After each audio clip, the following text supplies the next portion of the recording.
The naughty or nice list here on today's show. We're going to start with the naughty list. And the naughty list are players who were drafted early that have underperformed in comparison to their ADP. So we're going to analyze whether or not these players are players that you should take time to try to explore trades for and buy low, or if you should just leave them on the current rosters that they're on and let those owners suffer with these players. So we try to, like, obviously there is a lot of players we could talk about, right? A lot of underperforming players, but we've done the buy low, sell high thing before. We've talked about a lot of these players. Some players haven't bounced back, some players have.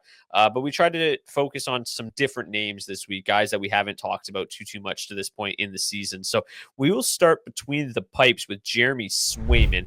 And we had our own concerns surrounding Swayman's ADP in the preseason, but those concerns were mostly centered around the contract holdout. I don't think that there was any question from any of us to expect him to struggle once he did sign. I mean, prior to this season, he was 79, 33, and 15 with a 234 goals against average, a 919 save percentage. He had a shutout in 10% of his starts. He had a 64.8 quality start percentage. I mean, he was elite.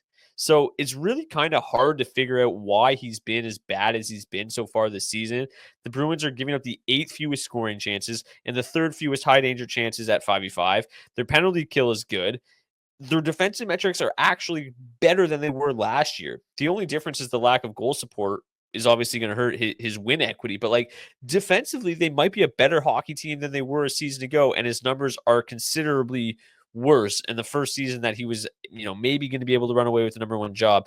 D, what do you think about Jeremy Swayman moving forward? Is this a guy that you're looking to buy low on, or does the fact that the Bruins don't score a lot of goals worry you still about him moving forward? I think you need to temper the expectations in terms of what the upside is here if he is able to bounce back. And you talk about it a lot. The goalie performance is just so volatile. It's hard to project someone, and all you really have to go off of is past performance, track record, and talent. And obviously, Swayman's got all of that.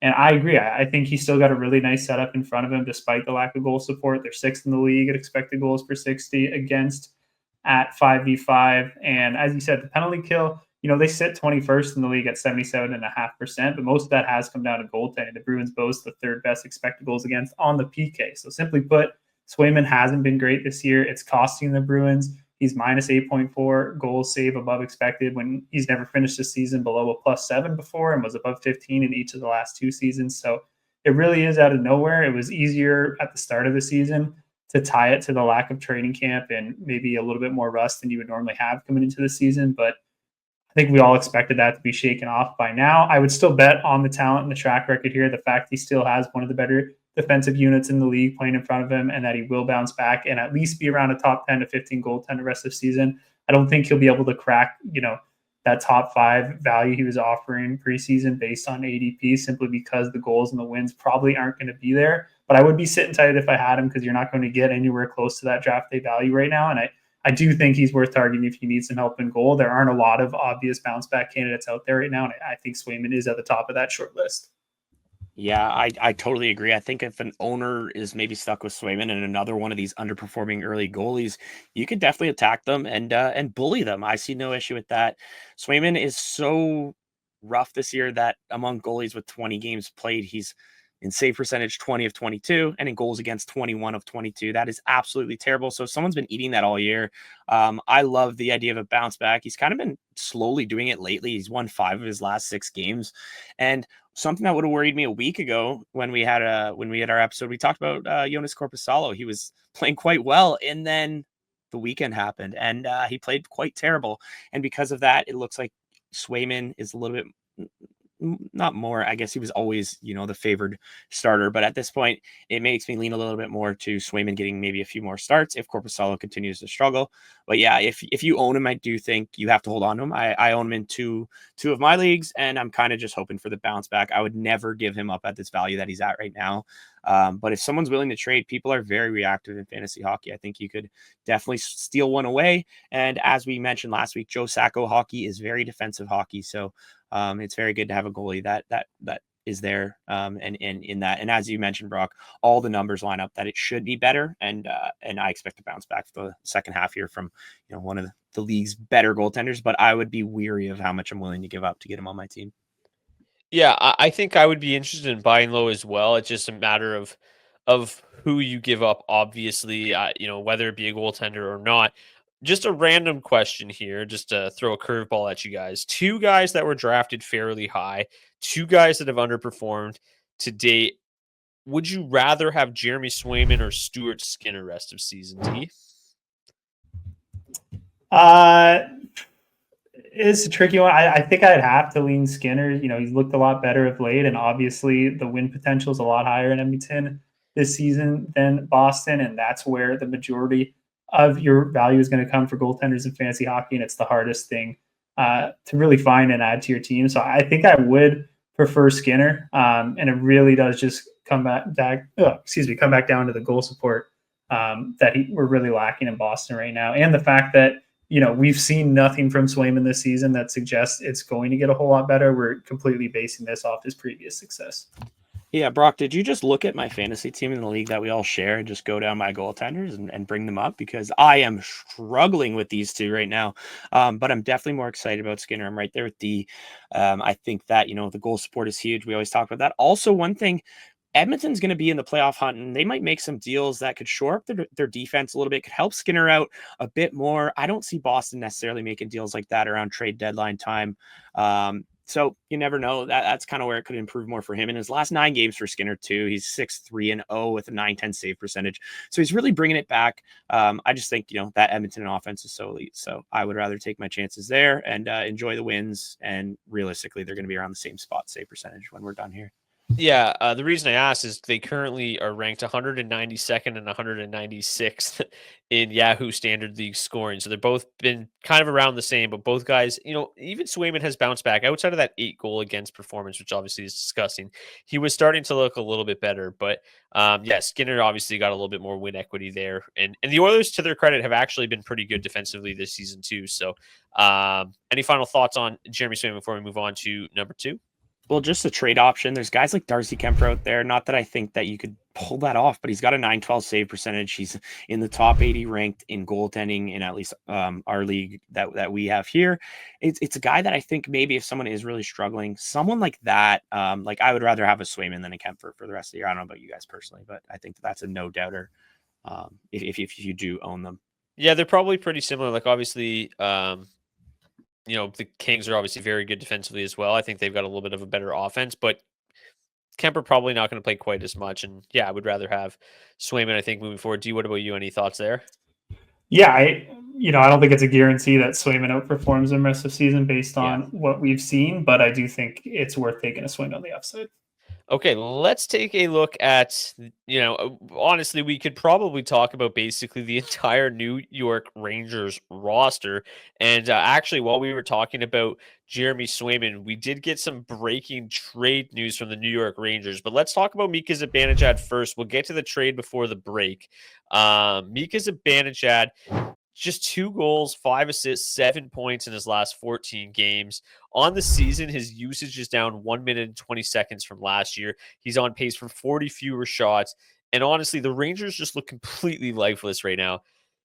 In fairness to Zibanejad, in that 14-game stretch where he only has 2 goals, his shot volume has actually bounced back a bit. But it seems like it would be so difficult to pull the trigger on a trade for him right now, unless you were getting him at such a discounted price, just because this team looks like they've just completely given up on Chris Drury or Peter Laviolette, whoever it is that they've given up, they're lifeless. There's nothing going on. And it seems like a really messy situation. I mean, Kakko got scratched and then came out and chirped it. Now he's the one that just got traded to Seattle. Again, we'll break that down before the break, but it's wild. I just don't know what to expect of this team moving forward. And Zibanejad, unless I'm getting him on the cheap, he's a strict center. He's probably not going to move the needle that much for your fantasy team moving forward. I don't think he's somebody that I'm all that interested in right now. Beebs, what are you doing with Mika Zibanejad in your leagues right now? I'm staying far away. It's like you said, it's not like there's any underlying numbers that are like, oh, this is going to change or this should swing this way. The guy's on pace for 182 shots this year. We talk about it often. We're looking for 200 plus at the minimum usually. And that's from guys that I'm looking for off the wire, let alone someone whose ADP was 60.9.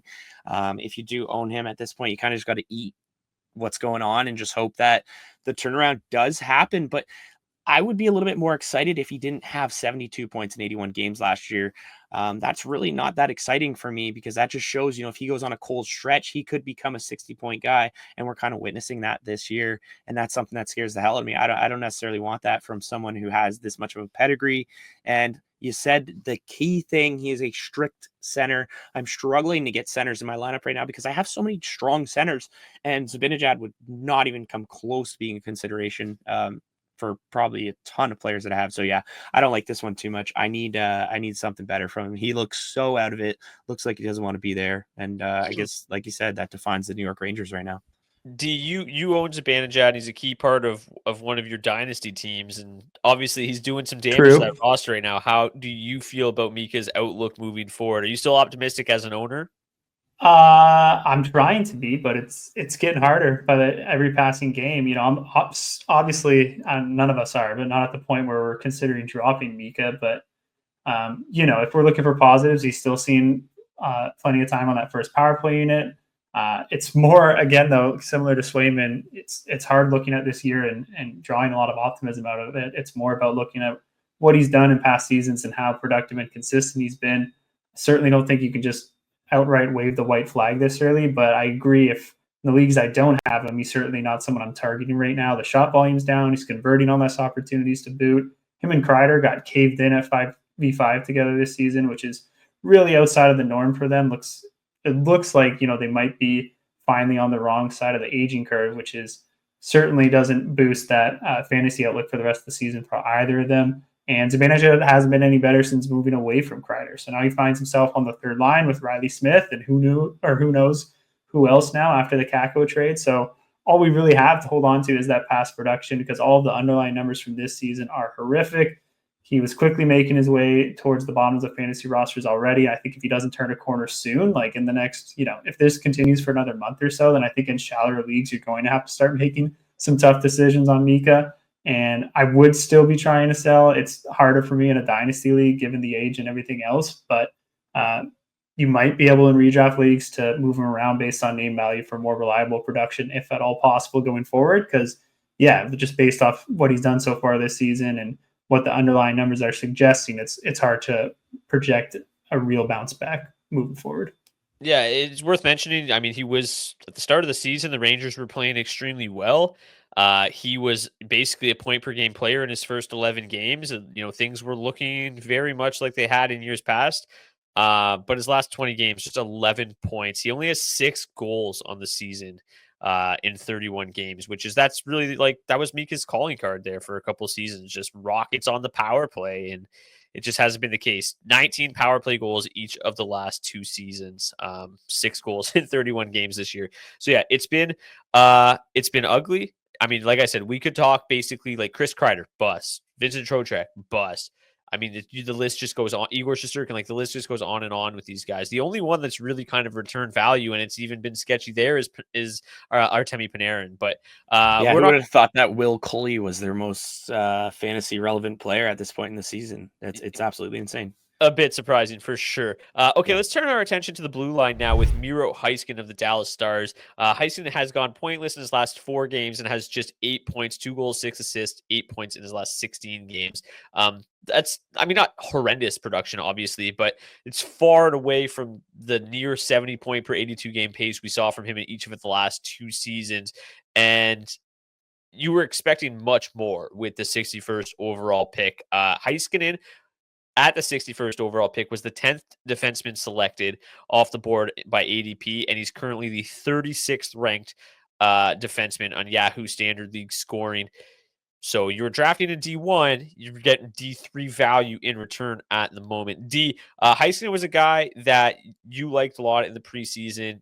There's a lot to suggest that things should still get better, right? This is a team that it's not just Heiskanen. Kind of similar to the Rangers. There's a lot of Dallas Stars that we could have talked about on this naughty list. Wyatt Johnson hasn't returned value. Jason Robertson hasn't returned value. Rupe Hintz. They're all seemingly starting to turn a corner. But what do you think about Heiskanen? You're a Heiskanen owner as well. Are you sitting here saying hey, better days are ahead? Yeah, it's a tough one for me because, like you said, I love the value that he was offering at ADP this season. And it really is just the fall off of those stars heavy hitters. And, certainly Heiskanen has a bit immune to that. Still seeing plenty of power play time with the first unit. The problem is their second unit has, for the most part, been doing all the heavy lifting. And as a whole, they rank 22nd in the league with the man advantage as well. So again, really, they're all tied together, and that's going to be the case for a lot of these defensemen. They tend to be, the quarterbacks on their power play. It's pretty rare these days that the defenseman is the shooting focal point. So the guys around them are falling off, then obviously that assist production is going to take a hit as well. The shot volume and really the goal production is fine. They're both in line with the previous season. It is that assist production that's fallen off a cliff, and again, almost entirely due to that lack of power play production. Just 3 power play points on the season. So obviously, you got to hold tight on Miro. He probably makes for a pretty good buy low candidate, because I just think this roster is too talented for that first power play unit to continue to struggle at the rate they have for the rest of the season. And again, that's going to be the key for him, right? He had 19 power play assists a season ago, and then that breakout campaign from 22-23 when he had 73 points in 79 games, 32 assists on the power play, right? And just 3 so far this season. So that's really where we need to see the turn. And I think he can do a lot worse than betting on the talent of this team to bounce back and start taking advantage of more of those opportunities. Yeah, if you are able to prime away from someone, I would love to have him as Brock said, my third D. But as you mentioned, he kind of said he's giving you third D value. If you're in a 10-team league now, he's giving you like 5th D value, which is actually insane from Miro. But I'm right there with you, D. The bounce back's got to happen.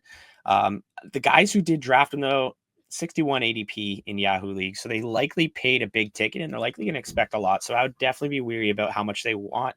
But I got a couple names that have more points than Miro Heiskanen right now. They're kind of going to make you giggle, but it's Michael Kesselring, Riker Evans, Alex Vlasic, Matt Grzelcyk, and Brant Clark have all outscored Miro Heiskanen, put up better fantasy seasons than him as far as points and most other numbers. So it's pretty crazy the lack of value that people have gotten for someone that, let's be honest, at 61, you have to usually hit.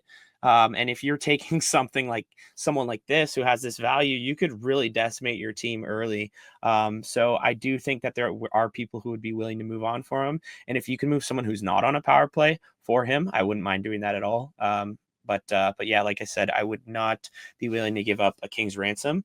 But I still wouldn't mind having him on my team. He's proven that he can go on hot stretches. Usually it just ends up being in the actual playoffs. I can't remember who it was, but I saw on the message boards on DFO today, people were asking about who you would rather have rest of season. It was like Miro Heiskanen, and I wish I could remember who the other defenseman was, but like it was somebody not like that you would never even fathom thinking that about, right? Like it was just like one of those names Beebs mentioned. And so people were debating it. And like I don't think there's much debate there, but like that I do think kind of shed some light on just the general public's perception of Miro Heiskanen's season to date. And I don't think that his value is nearly as high as maybe you think it is, Beebs. I think that it wouldn't be too crazy to think that he could be pried away relatively easily. It is worth mentioning that on the power play this season, so just to kind of give you a look behind the curtain as to what D's pointing at, the second power play unit, basically just Thomas Harley on the power play. On ice shooting percentage with Thomas Harley on the power play, 15.4%.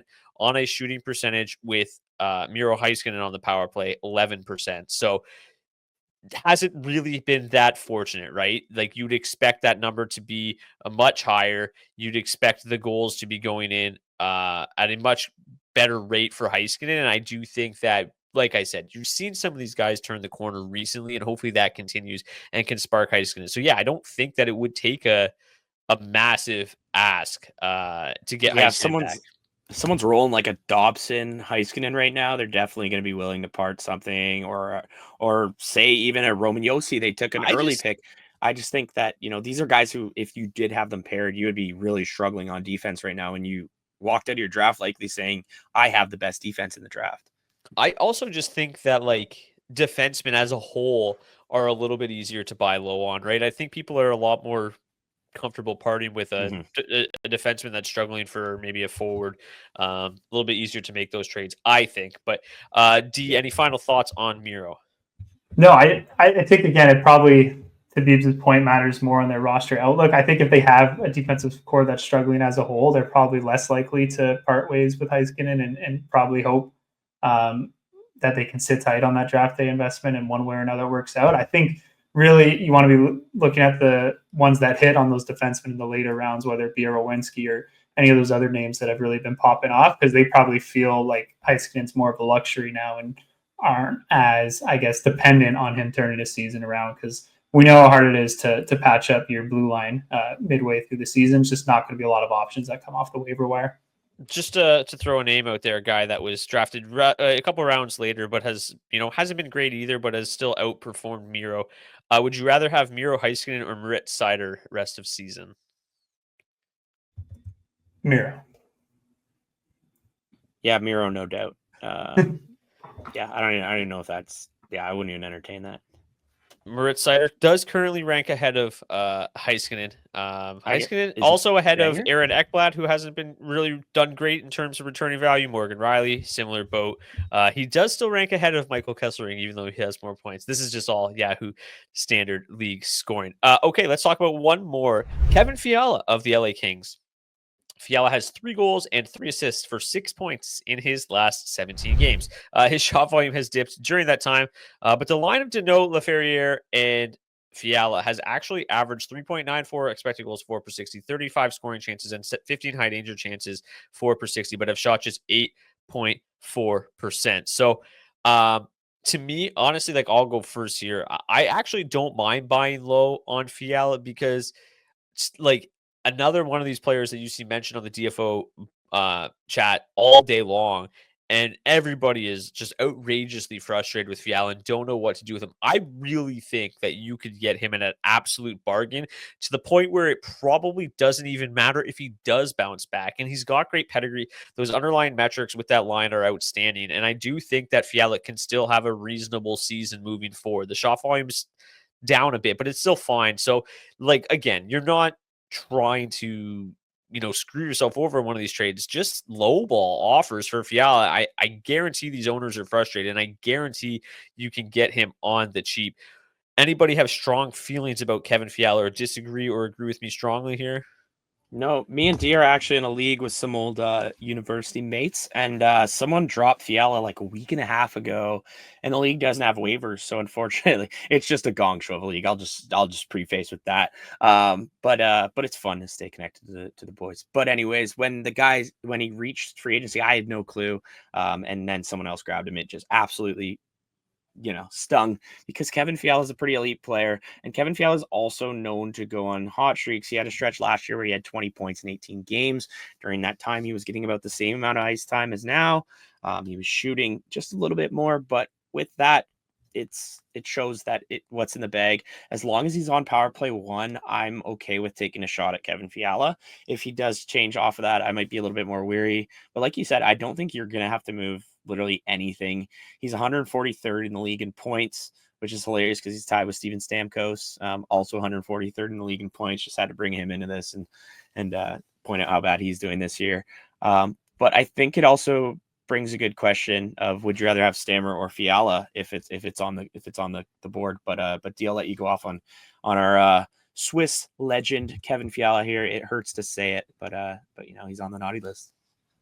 Yeah, I'm definitely a lot more confident in his outlook the rest of the season than I was the last time we talked about him, when the ice time was just falling off the cliff. It's trending back in the right direction and then some. He's back in the top 6, averaging over 20 minutes a night across his last 8 games with 23 shots on goal in that stretch. So I think if those trends continue, then I'd expect the production to obviously follow. I've always said, like, I don't think I've ever been quite as high on him as you have, Brock. I don't think he's a league winner. I don't think he possesses that kind of ceiling, but I do think he can get back to that near point per game pace that he's maintained as a King if this usage continues. So I agree. I think he's a good buy low candidate.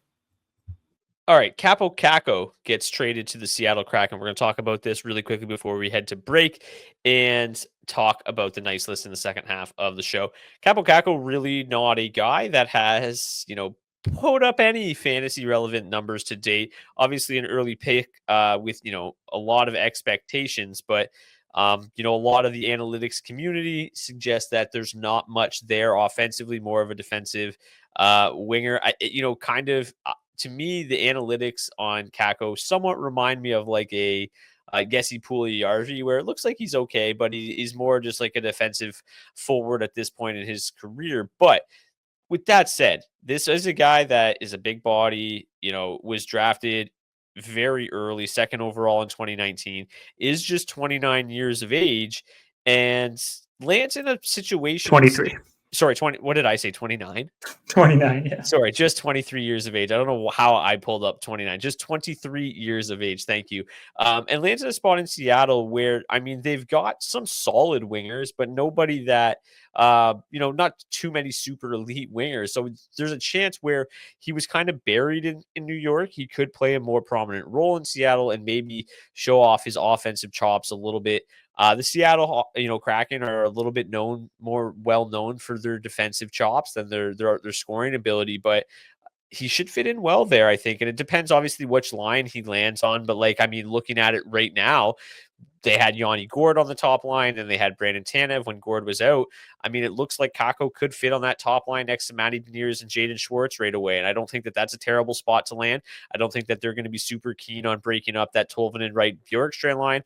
Maybe he lands on the second line with McCann and Stevenson. That would also not be a terrible spot to land either. So, I think that he's stepping into a pretty decent situation. I don't know if it's that much better than where he was in New York, right? Like that third line with Cooley and Heidel, they were really effective at 5v5.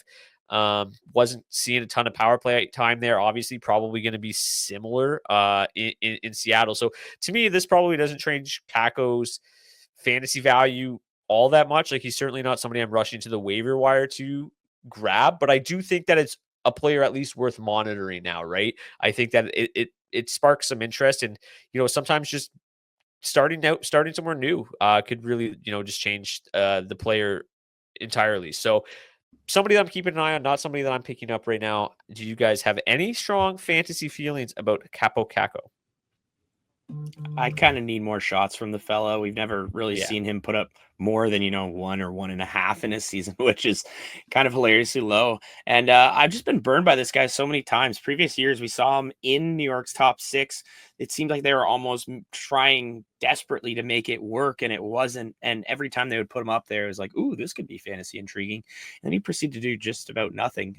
He had 40 points as his career high, and that was in 2022. I definitely like keeping an eye on him. There's a good pedigree there, but even when he was playing in Finland, granted he was like 18 years old in pro hockey in Finland, he still played a little bit more of a defensive game and wasn't putting up an egregious amount of points. So it'll be worth a look, but it's be a very short look. That's for sure. Yeah, I agree. I don't have a whole lot to add. I think it's one for the watch list. I'm just intrigued, though, to see how he looks in a new situation, and hopefully a decent amount more of ice time. He's averaging exactly 13 minutes and 17 seconds across each of the last 2 seasons. So I don't care how good you are, you're not going to be able to hold any fantasy relevance with that kind of usage. And it's been a pretty long time that, at least that I can recall, that we've seen him get an extended look alongside the Rangers big boys, and not that the Kraken have anyone that's close to being on that level of where those guys, I guess, used to be over the past couple of seasons. But yeah, I just think he got rushed along pretty quickly. It was kind of obvious from the jump that he maybe could have benefited from some time in the AHL and really playing against lesser talent and taking on that role of maybe developing further into a guy that can dominate teams offensively. And I just think it's hard to grow your game and foster that talent when you're consistently being pigeonholed into a bottom 6 role. So be interesting to see where he lands in that lineup. Be interested to see what kind of power play time he gets, if at all. So yeah, one to watch, because obviously he had a ton of talent coming into the league. I don't think the Rangers did the best job of, like I said, fostering or developing that. So more just kind of intrigued from a hockey standpoint in terms of how this is going to play out. And, with what they gave up, I think Borgen's a solid defenseman, but just a couple of mid-round picks on top of that, I think is certainly worth the swing on the Kraken for a guy that's still just 23 years old. Not 23 or 29.